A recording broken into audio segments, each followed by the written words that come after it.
That's right. Greetings, fellow armchair Imagineers. Tiki here. And Blue Dragon 5. And welcome to the bout of all bouts. The March of Kong is over and the main event is just beginning. It's time to get into our Godzilla versus Kong spoiler cast. Oh boy, Dragon. Okay, so Dragon, I'm just gonna jump right into my thesis for this. As you know, I kind of have a turbulent history with these movies. Godzilla 2014, easily my most anticipated movie of that year. The moment where Bryan Cranston died was honestly like one of the most like air being let out of the room, the energy levels dropping kind of experiences I've ever had in a movie theater. It was legitimately depressing. Kong Skull Island, I quite like. Like I've always defended Kong Skull Island, but by the same point, King of the Monsters, I thought had its heart in the right place. I thought I thought that the choice of monsters that they had in that movie was very on point. The action was better than it was in Godzilla 2014, but the human stuff really dragged it down. Dragon. So I had a chance to rewatch all three of these movies in preparation for Godzilla versus Kong, and you're going to be surprised by a revelation I've come to. Are you ready, Yes. Dragon? This franchise is fucking amazing. I mean, they've like holy shit on a rewatch, Dragon. On a rewatch, I know it doesn't seem like all the human characters mean much, but on a rewatch, I dived so far into the psychology of the human characters and the world building and Dragon. This might be one of the most defining franchises of our time. This monster verse. I mean, it's insanely insane. I can't keep this up. April Fools. I know, that's what I was thinking. Wait a minute. For a moment, I was really caught up in it. Wait a minute. No, all these movies are literally okay. Honestly, Kong versus Godzilla versus Kong is like file that in the okay camp. I got you going for a second though, didn't I? Just for a second. For a moment, you did. But yeah, I was thinking, wait, okay, this is not consistent at all. What he's saying is this ain't tracking, especially given the open with the Cranston point. This ain't tracking. Well, Dragon, you see, Cranston, he was the sacrifice that this franchise demanded, and without Cranston dying, the whole thing falls apart. But no, Dragon, this movie's okay. All right, it's like probably a solid 7 out of 10. It's a popcorn movie. It's basically what I wanted. I think the human characters are a little less compelling than they were in Kong Skull Island, but a little more compelling than they were in the other two standalone Godzilla movies. I'll just kind of leave it at that. Dragon, what I really want to talk about though, I know we're a little short on time. Dragon, last night I got to go. I know you've been to the movie theater way before me. You definitely beat me to it, so this might not be as fresh of an experience for you. But Dragon, I went over a year without going to the theaters. Let me tell you, when I pulled up to that movie theater with the neon lights and the popcorn and the crowds and the adrenaline and the energy in the air and the big screen, Dragon, to say that I shed a tear, I mean, like I was legitimately emotional, and I just want to like get on my soapbox for just a second, people, and say like as movie fans, folks, we did it. Like I'm genuinely heartwarmed by the fact that like people are going to the theater again. Because I thought that in the last year, with streaming kind of taking over the industry, I really thought that movie theaters were in trouble. But Dragon, it's kind of just like we're kind of going out of this malaise, and I feel like movie theaters are in better shape than ever, at least from what I saw last night, in terms of people are just stoked to get out and they realize, Dragon, never in my life have I appreciated the difference between watching a movie at home and watching a movie on the big screen than last night. I mean, this would have easily been like a 6 out of 10 and not a 7 out of 10 if I'd watched it at home. But I just want to get that out of there. Just chart that for the record. I had a very emotional. It's gonna sound silly to say, but I genuinely feel it. It was like kind of like in my circles, it was kind of a religious experience, if you will, going back to the theater and just kind of like just taking it all in and just and just now I'm just like way, way, way more appreciative for what I have in my Dragon, my local theaters opening back up, which, as you know, is like like in walking distance from my house. So, I'm not holding my breath. I don't want to get too optimistic about that everything's just going to go swimmingly with the Voldemort in the room of it all. The reason why everything shut down in the first place. I'm still holding my breath about that. But Dragon, man, just returning to the movie theater, especially with a movie like this, where it's just like textbook designed to be big, loud, and dumb and in your face. I mean, I loved it, Dragon. I had a hell of a time last night, in spite of the fact that the movie itself is kind of just okay. All right, I'm going to shout out some comments here. So how's Reptar versus Donkey Kong? Oh, there's a movie I want to see, Atomic Beast. Trust me. Oh my god. Let's see. The movie King Kong does exist in Rugrats universe for what it's worth. Monkey says I haven't seen any of the MonsterVerse films, but was able to understand roll with the story okay. The idea of don't watch it for the plot may have helped. Monkey, I have seen the other monster films, and even I was struggling to be like, okay, like, was that person in King of the Monsters? Is that a new character? I remember that character, but what happened to that character? It took me until like halfway through the movie to remember that Sarazawa died in King of the Monsters. How do you forget that? I don't know, Dragon. I don't know. That was like the best scene in that movie. Dragon, I never went back and rewatched King of the Monsters. That was an emotional scene. Oh my god. All right. Well, Sarazawa died. All right. Man. Yeah, he died, and then they fucked up the name of Sarazawa in this movie. I don't know. I know. I'll rant. I'll get on that later. We'll get there. I have things to say about that. All right. Okay, Dragon. Well, what do you have to say about this one? Okay, so the MonsterVerse as a whole, as in kind of our new like our Kong and Godzilla built franchise, if you will, including this, great concept yet always held back by a bit of something. It's like we kick off. Yes, man.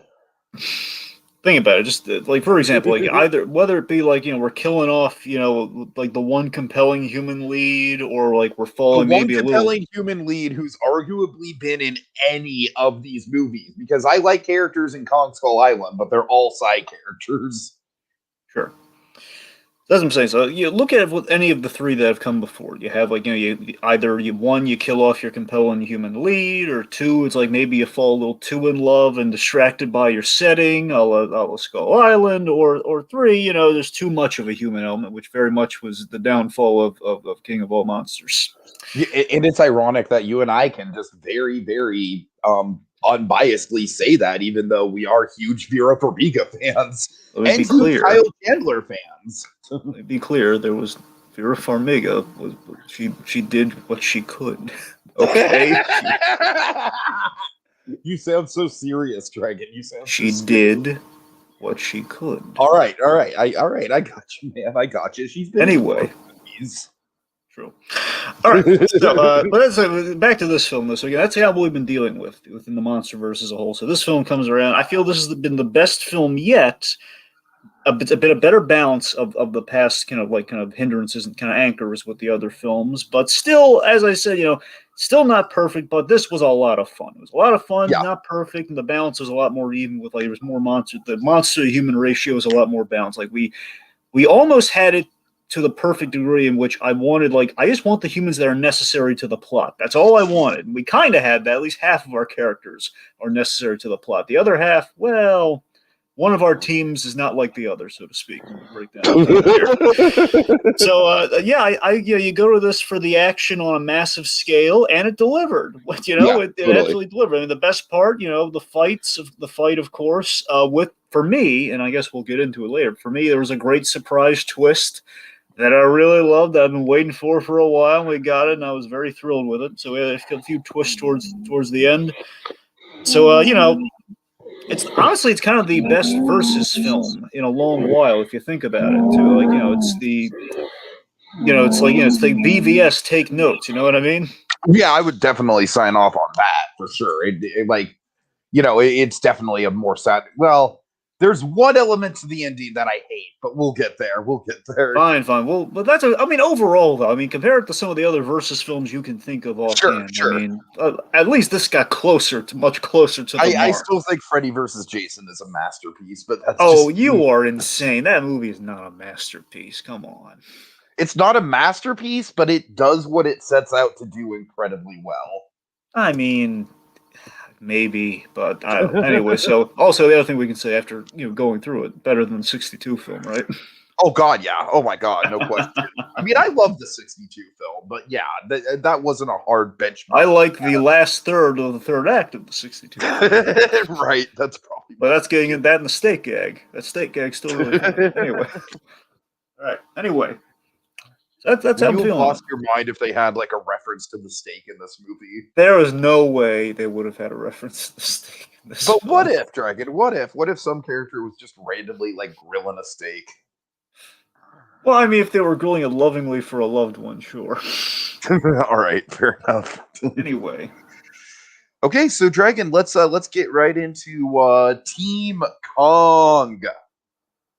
Yeah, so that's kind of how we're breaking this down, folks. Talking about kind of all the team stuff and then kind of the big action of it all. Okay, so Team Kong, all the King Kong related stuff. So I like that this go around we used King Kong's connection to the human element very well. Which this is what I was kind of alluding at the beginning. Tiki said all the Team Kong stuff felt, for the most part, necessary to the plot. As in, we need a little girl, we need Rebecca Hall. I'll admit, Skarsgård not so much, but we need a guy to don't give us a shit. A lot of the time wondering, like, okay, is this guy really just in the movie because we need like a white male action hero?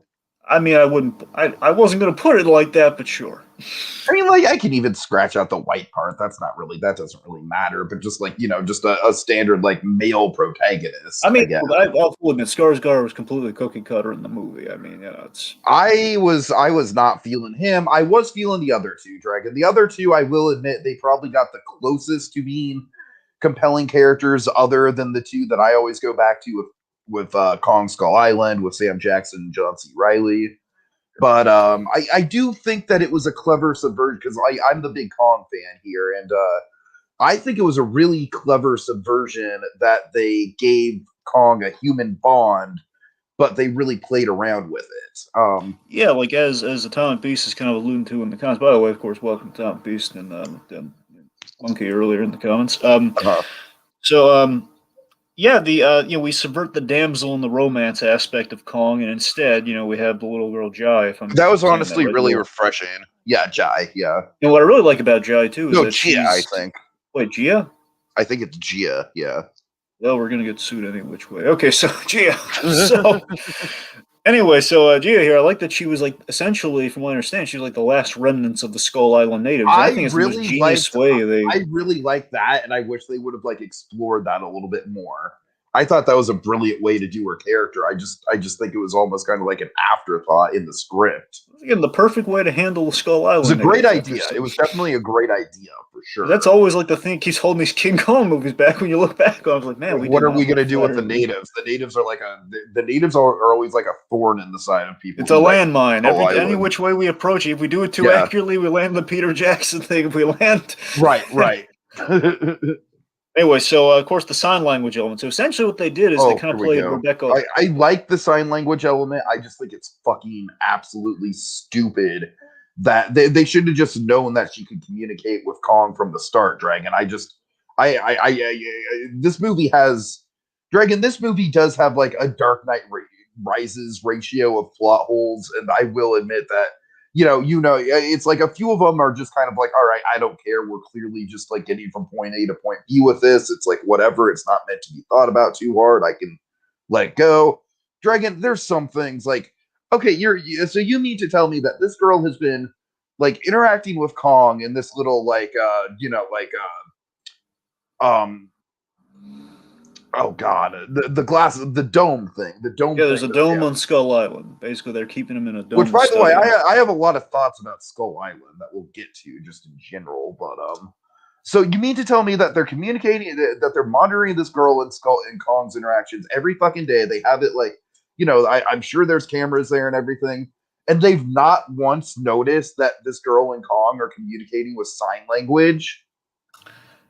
Hey, fair point. Look, I'm not arguing that this franchise as a total have really been paying attention to these little No, I'm minutia just saying, in Dragon. the That plot. like that's beyond just like a silly plot convenience. That's just like bad writing, honestly. Well, I mean, Because my like takeaway, I'm if surprised they was would not have your. just if they would have just had it be like okay, like from day one, from the get go of the movie, from the word go, Kong speaks sign language. Like that's an established thing. I just think treating it as like this big twist was just fucking stupid given the context of the rest of the movie.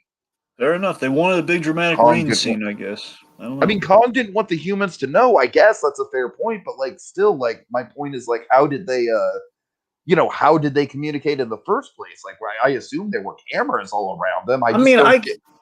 I mean, Yeah, Tiki, look, the logic to me just seems to be what they need is they want the bond with the girls, and we need something that she has that the others do not, and that right, they have. right, Again, sure, pretty much doing the Peter Jackson thing. I like that we expanded the Peter Jackson idea. Like we toyed with sign language very briefly in that movie, uh huh. and we took it here and we kind of made it into like this is a really logical run. Okay, so how can we humanize Kong even further? Well, we're I'm going to take two honestly things. surprised it's taken this long to really do a humanized Kong with like subtitled sign language and stuff like that.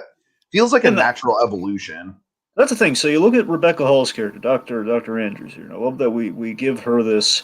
We kind of made her the model for her was like Jane Goodall, from what I understand, which makes sense. And that's what I'm saying. That makes I a lot like, of sense. Yeah, yeah, and I like that with the whole. It's a very Coco the Gorilla esque with the sign totally, language, and of totally. course a little element of the Peter Jackson Kong. And I like that we're taking all these elements and we're using it to one embrace that Kong.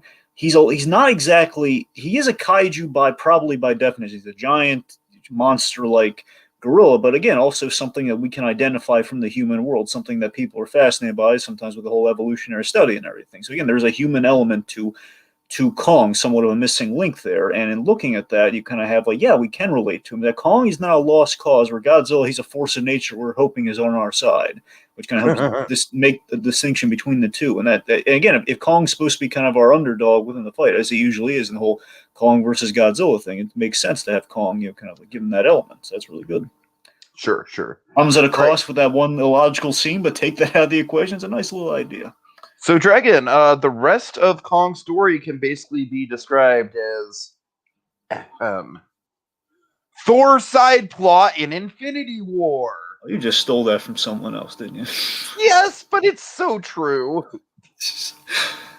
It is. Come on, he is not. It's not entirely true. It's not entirely true in that the characters aren't incredibly lovable, and you don't just like absolutely fall in love with Rocket Raccoon even more than you have in the last two I movies. mean, he's not really looking for an axe, Tiki. That's the No, difference. he's not looking for an axe, but by the time we got to the axe, I was like, oh man, they are this is just being pulled wholesale from Infinity War right here. Okay, well, look. Here's The this is a only plot. thing missing was like some fucking like Peter Dinklage motherfucker in the Hollow World or whatever it's called. A Hollow Earth. Yeah, yeah. Well, speaking of which, the Hollow Earth plot, and this is the interesting thing about the movie, where this is like a line that we draw. I think they kind of drifted a little too much in the spectacle on that. Where I think the okay, Hollow so Earth thing could have been its own movie. I here's the thing. The Hollow Earth thing makes me happy on one level because ever since Skull Island, ever since Skull Island's ever appeared, just period, within the King Kong franchise, I've always kind of pulled the Edgar Rice Burroughs comparison. We kind of literally did that with this whole journey to the center of the earth, kind of Hollow Earth thing.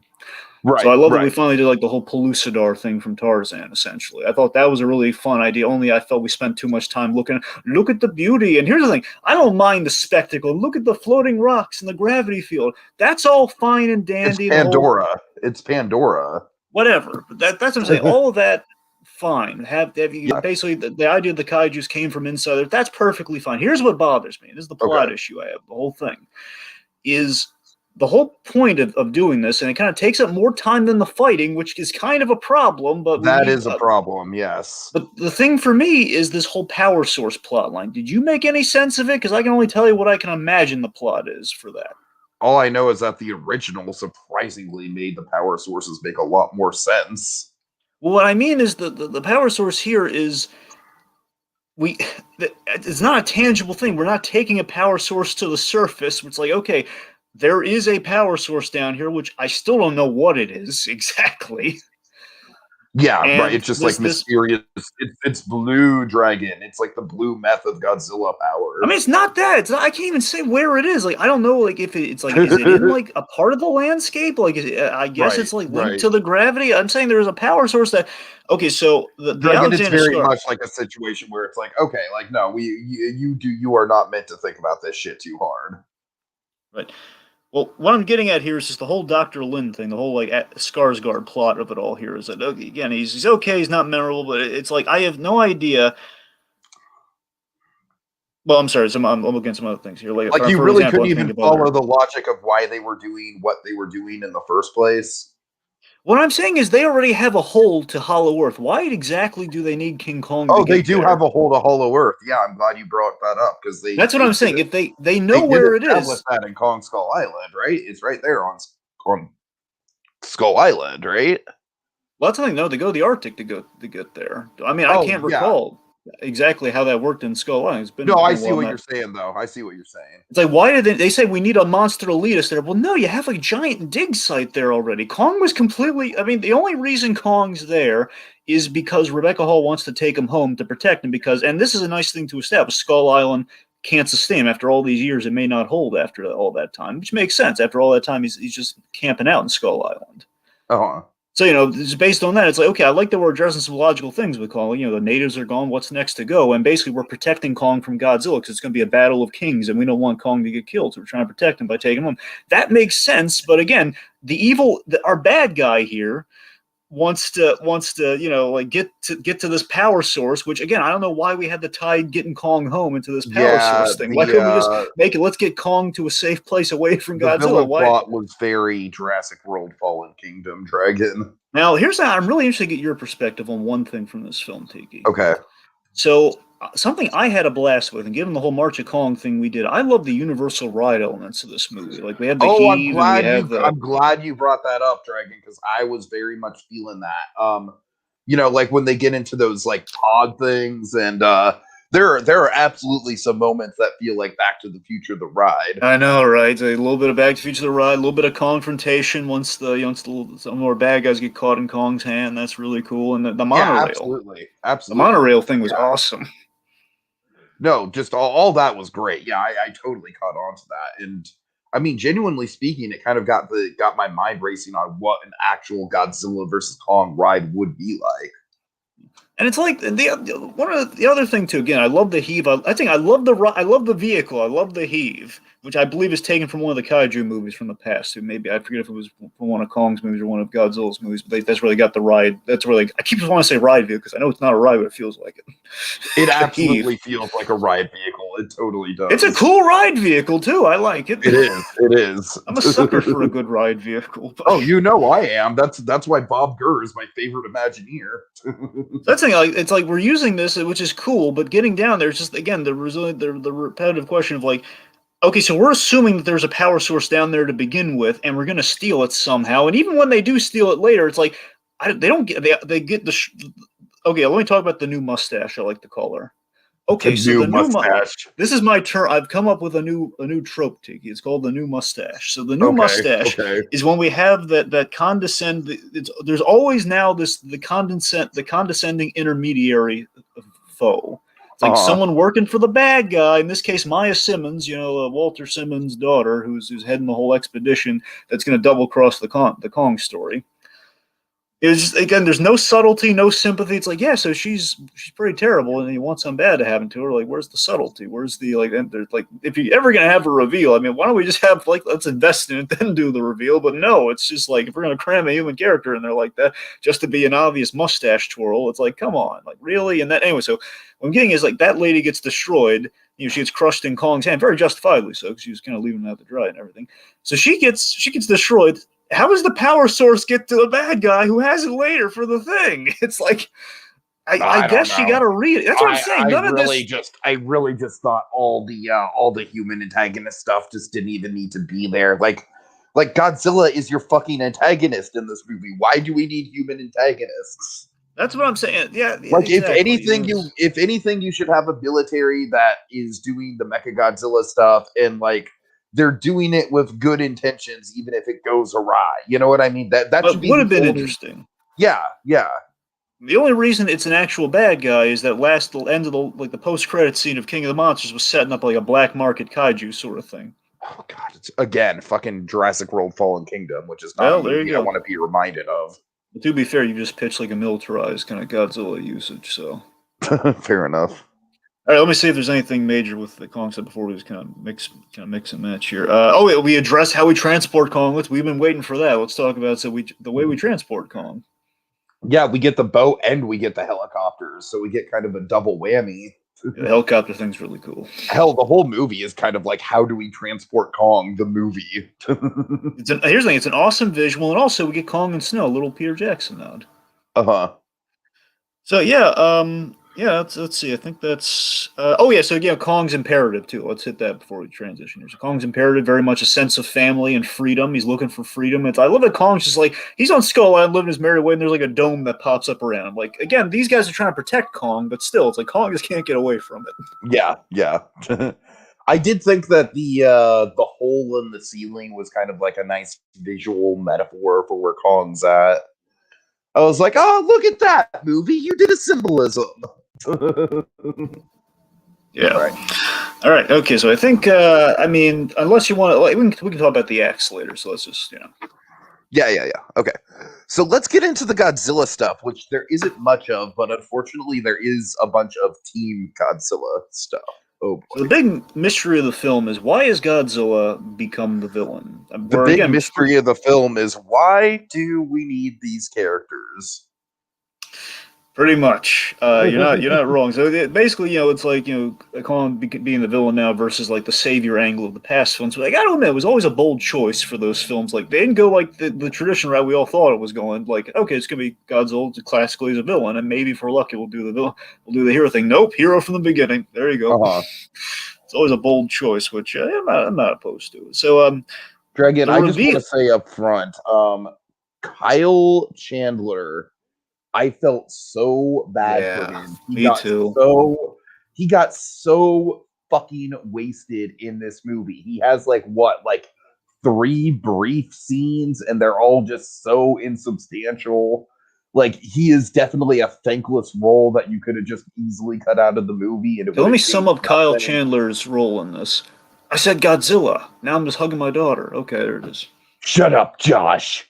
That was the one good Kyle Chandler moment in this movie. Because that's what the whole audience wanted to say to that character the whole movie. Okay, so speaking of which, so in the comments, Monkey says tap water could have been excised from the film. Absolutely. The whole that tap water joke is kind of stupid. But secondly, Julian Dennison's, look, I love him in other things, but that character was completely and utterly pointless. I like the idea of the character in concept, and I think he would have I think he would have worked better in a standalone Godzilla movie. Because I do like in concept the idea of like a conspiracy theory podcaster who keeps his identity anonymous, and he's actually just kind of like a big comic relief idiot in real life. Go ahead. Well, I was talking about Julian Dennison, Tiki, but Brian Tyree Henry. Yeah, I'm sorry. Yeah.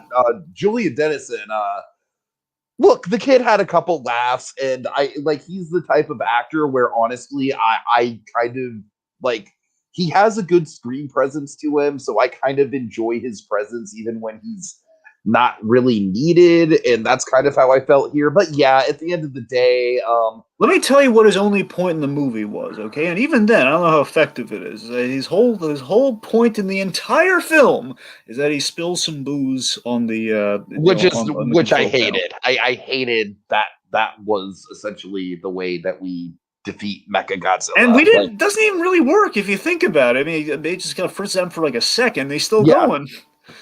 But I think with the writing of the film, it was meant to be implied that like him fritzing out is what gave Kong the advantage over him. Sure, but still, like, I don't even believe that would work. Like, really? Why wouldn't we try that first all the time? We just pour water on something. We can't hack it. But okay, but back to Brian Tyree Henry. So I like Brian. I think he was I liked him in the film. I'll admit. I mean, maybe like we leaned a little too heavy on the tap water jokes and stuff like that, and some of the paranoia stuff. But no, seriously. I said, his improv stuff just felt like it took up too much screen time, if anything. But like I said, conceptually, I like the character. course, for the kids out there, Jefferson Davis from Spider-Man Into the Spider-Verse. Miles' dad. But yeah, I mean, Here's the thing: Millie Bobby Brown. Unfortunately, here's the thing: I feel like she has a carryover and basically being proactive and trying to get to the bottom of the Kong mystery. It's not exactly a thankless role per se, but it's kind of like a nothing role in terms of actual like characterization.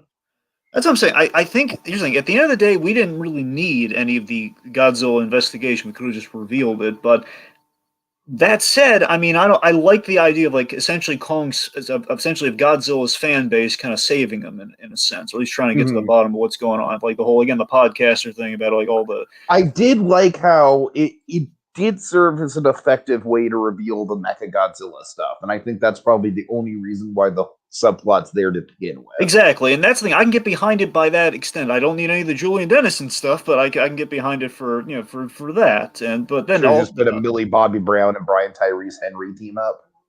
Yeah, exactly. I'm with you on that. Yeah, and I think the only reason that Julian Dennison's there is to make it not creepy. You know what? I think you're right.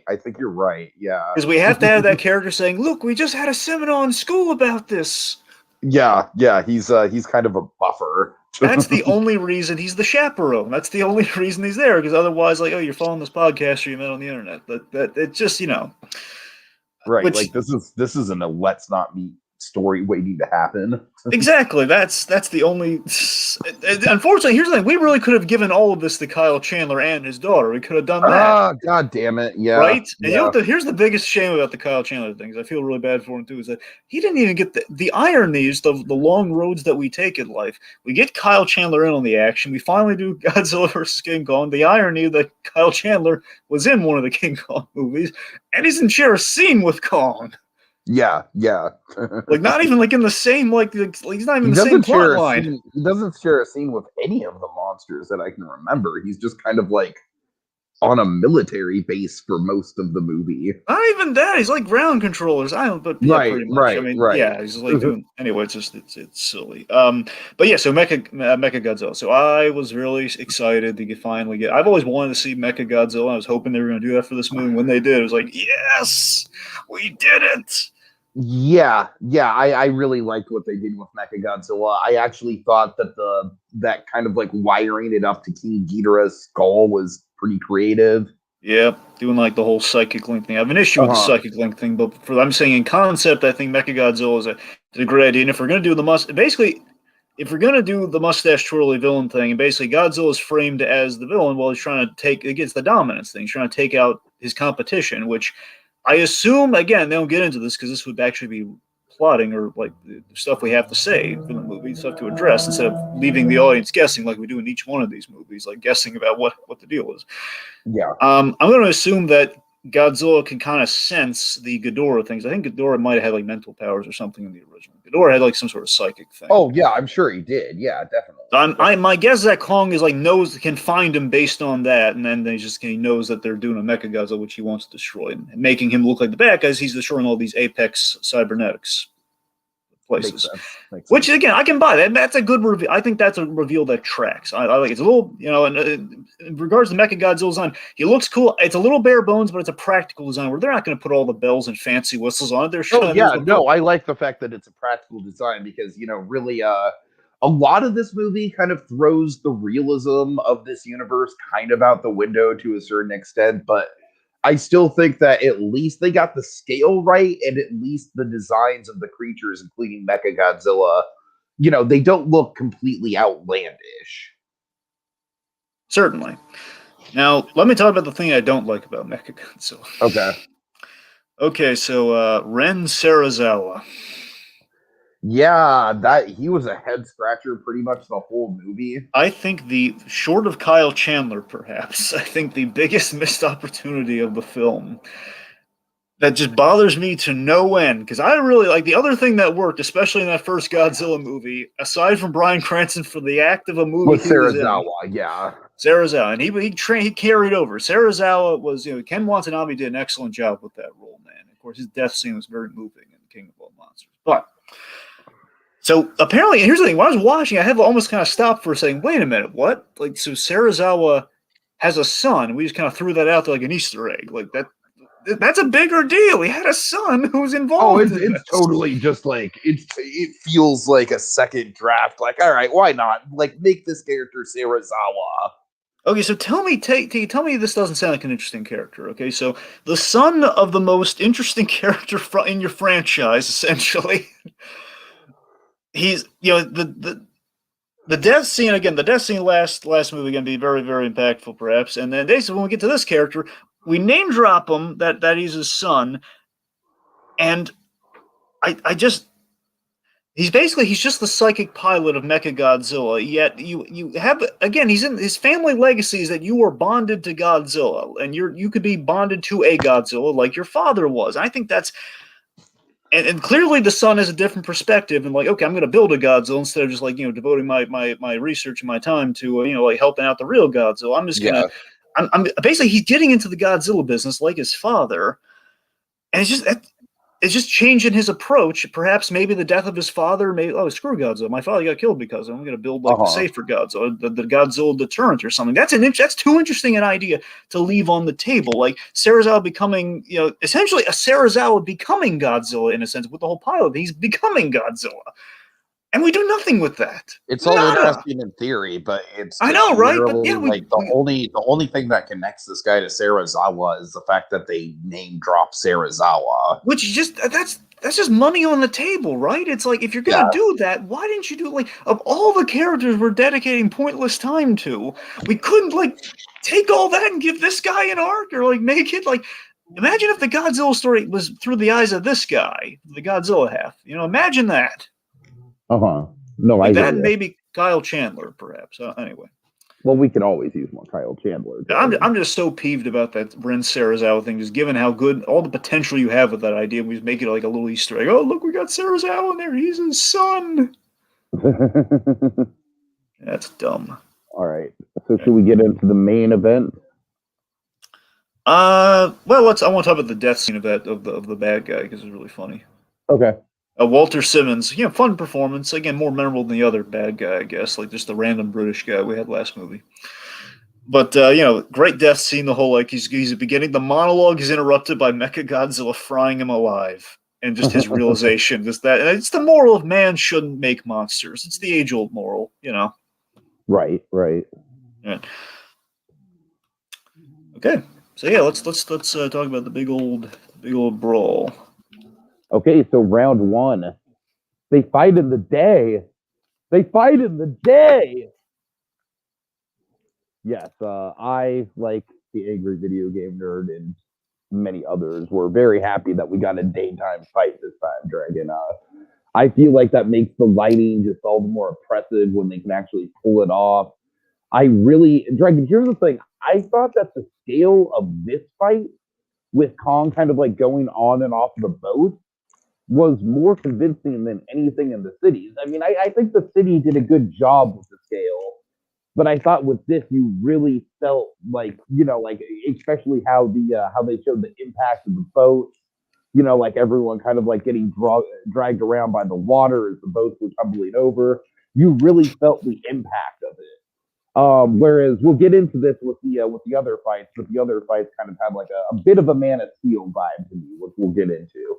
Not in a bad way per se. I mean, I think the other fights are really good, but something wrong with your audio, Tiki? I don't know, Donovan. Now you're good, Tiki. So you drift in and out with the thing, so it's all right. Well, I'm trying to get as close to my mic as possible, so hopefully that'll. Let me just check and make sure it's on the right setting. Anyways, what's your thoughts on the daytime one, Dragon? On the daytime fight? Yes, so round one. I love the set piece, of course. King Kong. I love that we take the two icons of our monsters. Of course, King Kong. Usually, there's always a boat in the King Kong story. Our guys have to get to Skull Island. Ergo, they take a boat. In this case, we actually showed that Kong would need to go on a boat to get off of Skull Island, which makes sense. And also Godzilla typically travels by ocean, so this makes for a great impact when you think about it. Yeah, these two would cross over potentially at a point. And I love that King Kong is on Godzilla's turf, which means he's in trouble. Yeah, so, it's a really good round one. I mean, this fight has everything you kind of need in a fight in terms of like what makes it interesting. That one, we answer the classic King Kong question again: how he travels. Well, it's by boat, and we take King Kong out of his element. We put him like they have like him roaring in the face of Godzilla, which is an awesome idea. And then round one is I love that the motivations it seems for the fight in this case as so Godzilla's on a mission to destroy Mecha Kong and find out what the heck's going on, like this Ghidorah buzzing in his skull here. Like, what the? Okay, someone's trying to do some. This Apex group's doing something I don't like. I'm gonna wipe them out. And on the way, he kind of has like I love that his fight with King Kong, the whole rivalry, the whole big ticket sell and draw of the film is basically like a distraction, like a pit stop along the way for his mission.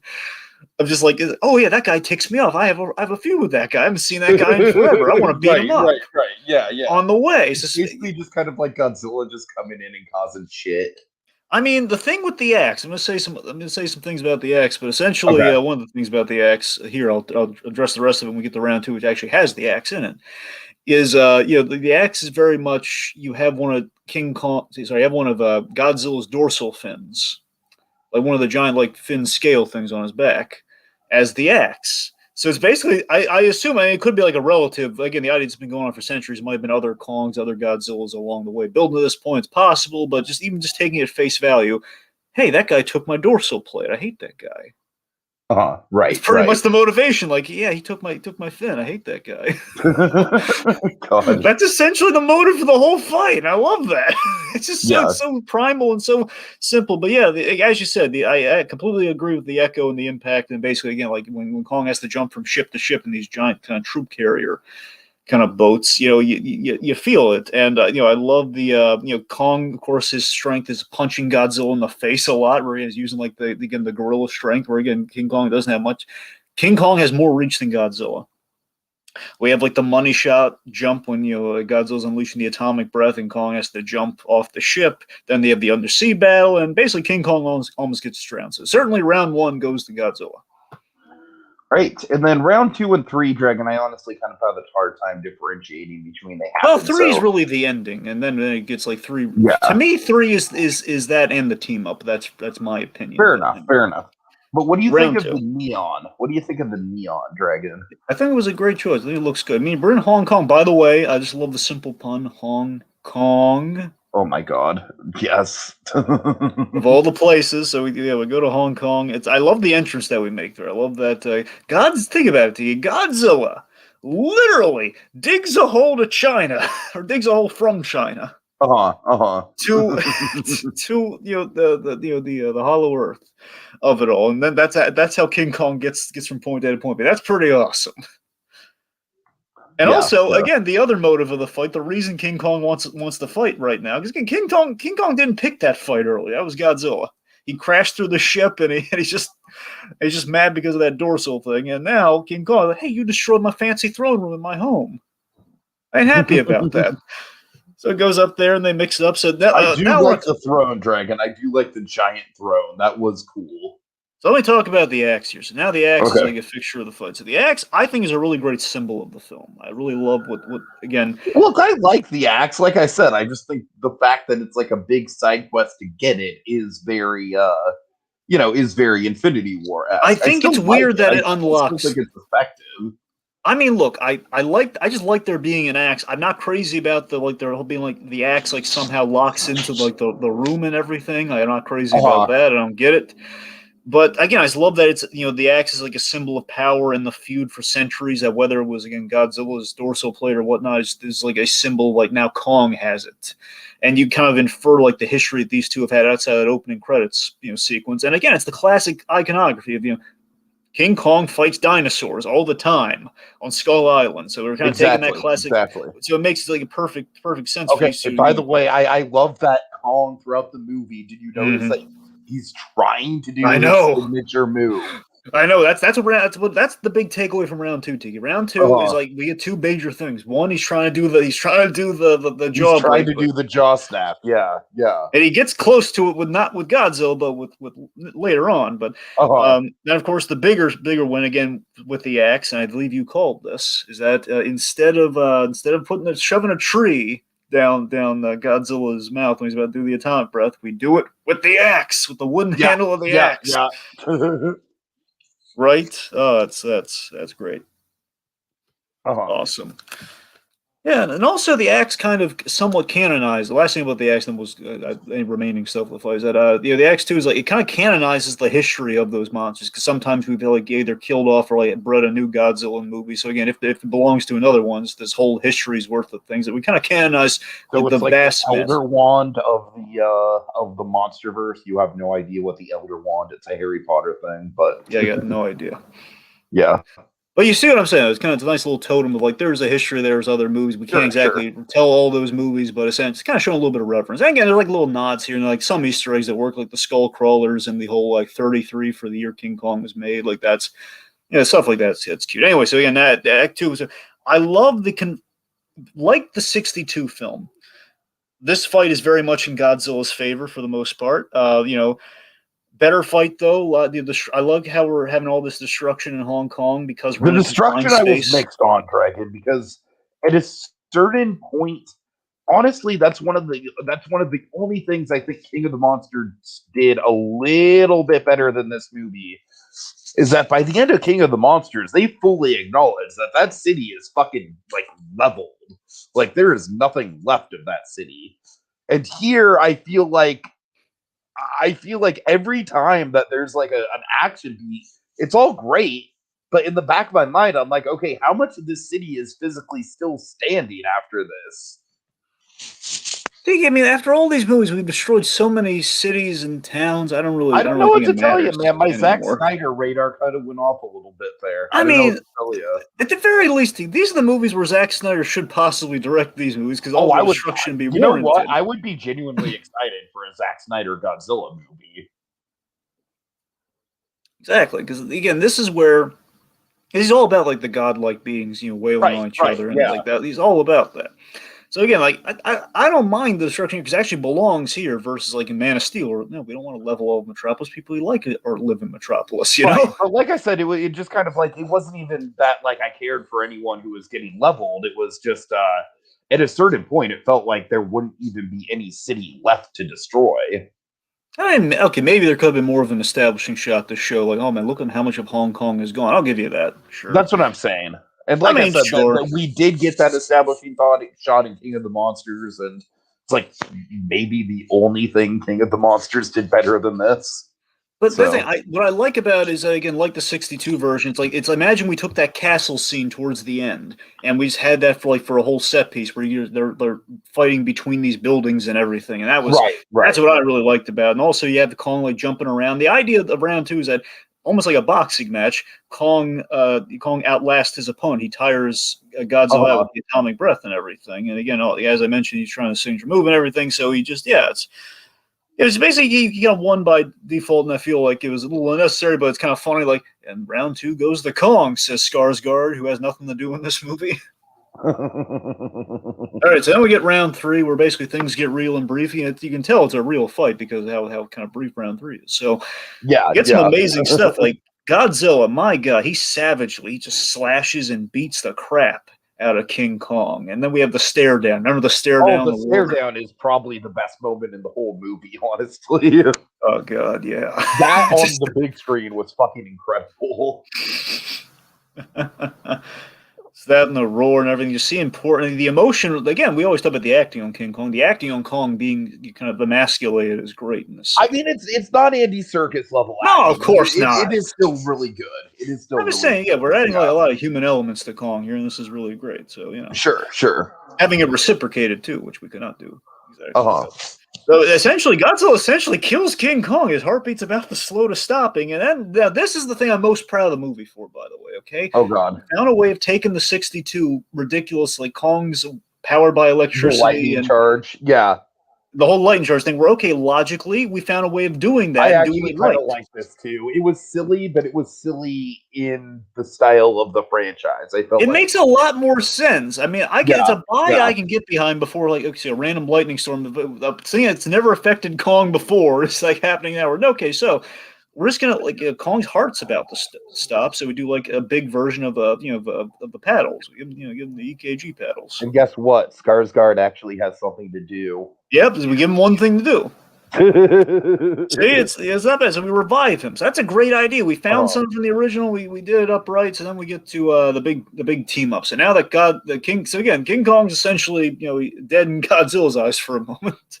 Yeah. So then Godzilla literally meets his match in Mechagodzilla himself. Yeah, and I think I'm actually quite satisfied with how short this fight is because honestly, by this point in the movie, I was kind of a little bit like fight out. But it was satisfying for sure. I do wish that there was one jaw snap in this movie, and if it would have been Mechagodzilla's, that would have been satisfying. However, we do give Mechagodzilla a great like finishing blow with the literally like ripping out the fucking spinal cord. I know, I love that thing. I know I was disappointed there was no jaw thing, but that was close enough. That was like we gave him like a Mortal Kombat death. That's kind of which was appropriate because I saw the Mortal Kombat trailer before I saw the movie. As did I. Yes. All right, so but yeah, I mean the team up. This thing again per the versus model here. So the Tom Beast makes another excellent point. We should highlight the most recent one. So what's interesting about Godzilla is that despite having all this power, which with the atomic breath and everything, that could wipe out Kong very easily. He had Kong at his mercy. It was like one little atomic breath, and Kong's head would have been melted. Would have been melted like an 08. Ha-cha-cha. Anyway. So he didn't use it, and when he has Kong at his mercy, Godzilla shows mercy. This proves Apex is wrong. I mean, yes, Apex is wrong. I wish we kind of got a little more idea of why is Apex building this again outside of just having it. Again, I'm assuming they have a deterrent. We don't really vocalize that because his monologue is interrupted by getting killed by Mechagodzilla. But yeah. But no, I absolutely seriously, Atomic Beast. That's another. Atomic Beast was on fire making these excellent Godzilla and King Kong. Well, he is a Godzilla fan, so I'm not surprised. I know. I'm just saying, give him credit where credit's due. But yeah, so of course for me, BVS let me down majorly. Where I get my model for that movie is let's do the world's finest thing. We don't like each other first, is misunderstanding. Then they team up in the third act. And we complicated that with making Doomsday a discotheque. But we did not do that here. We had something awesome with Mechagodzilla. The boys have gotten their lumps in. We do like a world's finest team up, which I did not see coming. I was hoping for Mechagodzilla, but I did not guarantee it. But like when they teamed up to take him down, like, oh my God, and like Kong's doing the lethal weapon shoulder pop. This is awesome. Yeah, pretty good stuff. Yep. All right. And of course, the two kings show each other some respect and they go their separate ways because, in a sense, Kong beat a Godzilla and Godzilla killed, in quotes, King Kong. So it's a win-win. Right. You know what? I can accept that as a compromise, Reagan. I can accept that. Yeah. And then, of course, we have Kong. Lean in, Tiki. Is that better? Is that better? I'm trying. Hello? Yeah, well, we're just going to play it through, Tiki. I think it's fine now. Keep going. All right. So yeah, we have Kong in the Hollow Earth, which I thought was a pretty decent ending, I guess. Kind of shows that Kong is king of that domain, and then Godzilla remains king of Earth. So I thought that was a pretty solid place to end it. And honestly, at this point, like in terms of sequel speculation and whatnot, I'm fine. I don't need any more sequels. I'm good at this point. I really don't think there's a lot more you can do with this universe. Yeah, I mean, for me, just last speculation. I was going to round out some final thoughts. Give me Peter Jackson, son of Kong. That's what I want, Dragon. That would be interesting, but we have to introduce Lady Kong, which would complicate that. All right. So I'm just going to do my final thoughts and lump in the spec in there. Okay, so final thoughts for me. So this is definitely an improvement. It's a fun film. Everyone got kind of their wish with King Kong, Godzilla, fighting each other done right. So again, that's the thing. No one's complaining about that aspect of the film, which myself included. Like, I'm perfect. I'm happy as a clam with all the Godzilla versus King Kong action of it all. Again, we kind of have to wait to get there. We don't have to wait as long though. Like round one comes rather at the 40-minute mark. That's not bad. Plus the films, again, I think runtime wise, honestly, runtime's an hour and 50 minutes without credit, which is like honestly super reasonable. That's not bad. Yeah, I mean, again, maybe we cut out like some Julian Dennison stuff, but it's like it's not a deal breaker. So I mean, anyway, so at least the human stuff was for the most part, plot centered. At least half of it was plot centered, and the other stuff it wasn't detrimental to the film. It was just kind of there. It was like we didn't need it, but we didn't need as much as we got. But outside of Team Kong, Team Kong is pretty much the necessary stuff. And again, it's always the less is more thing, Tiki. With all of these movies, less is more would do the job. But I don't know why Hollywood's just not learning that lesson. Give us more monsters, like the whole Abbott Costello. Let's get the comedians, not the romance in there. Get the comedians. Right. But in the future, I'd love more mecha stuff. But logically, it would not make sense because Apex tried it went belly up. Why would they try it again? If you really think about it, it's not going to make much sense. If we do Mechagodzilla, it'd be awesome. But who has enough resources to build these monsters? Like doing one, I get. If it was successful, maybe you build another. But this blew up in everybody's faces. So no, there's no way that could happen. Seriously. Tiki, there is talk to round things out here. There is talk this might be the end of the MonsterVerse because of kind of a contract complication due to the virus that shall not be named. Yeah, I wouldn't be surprised. Yeah, but might be crazy here. I know Tom Beast might be cursing my name here. It might be for the best in a sense, in that I think this is a good spot to end it, man. I really do. All roads were leading here. This is the big thing they were building to, and it's not a bad film to end on. It ends on ends on a high note. You got cool action. It's actually one we have nice things to say about. Yeah, it's pretty good. Yeah. Okay, well, thanks so much for watching, folks. Common East, Miscellaneous. You guys rock, and we'll get the hell out of here. But I am so glad to have movie theaters open, Dragon. I'm just it feels like a fresh start. I'm I very much appreciate that experience. In spite of the fact that this was kind of like maybe like a slightly above average movie, if I'm being generous, but still. All right, folks. Well, see y'all later. Have a good night. Hail to the king, baby. Oh, it's on. It's on like Donkey Kong.